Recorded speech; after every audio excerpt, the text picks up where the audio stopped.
ราบพ่อตากสินพระองค์ผู้ทรงยิ่งใหญ่สถิตอยู่ในดวงใจเป็นไทยมาถึง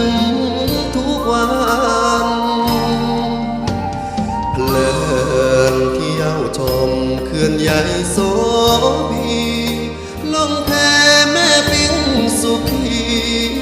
งามล้ำเกิดคำจำนานเห็นเดือน12กระทงสายสวยกลางแสงจันทร์ในคืนดีเป็นสุขสันต์ตำนานแห่งประเพณี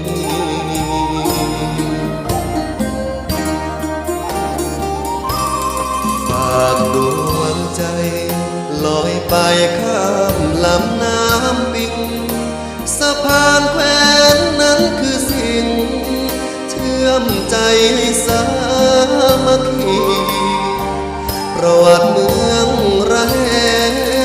เนิ่นนานมานับพันปีใต้ร่มพระบารมีองค์ศรีมหาราชบูชาโอ้เมืองตากเหมือนแดนในฝันที่ลอสู่สวยงามตระการดังผ่านสวรรค์ที่มาล่องแก่งชมไรป่าไม้สวยทานทาราเหมือนมนต์มัดใจตรึงตราได้มาเมืองแผ่นดินทอง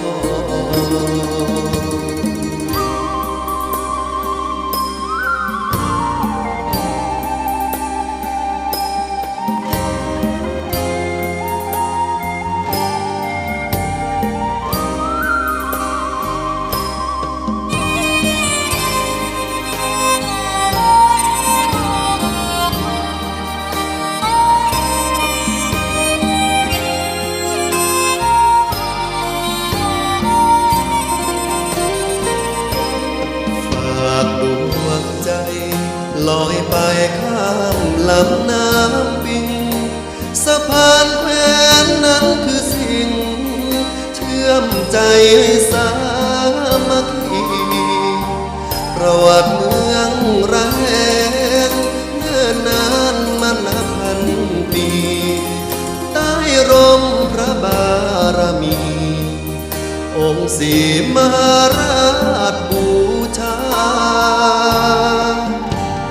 โอ้เมืองตากเหมือนแดนในฝันที่ลอสู่สวยงามตระการดังผ่านสวรรค์ที่มาล่องแก่งชมไพรป่าไม้สวยทานทาราเหมือนมนต์มัดใจตรึงตราได้มา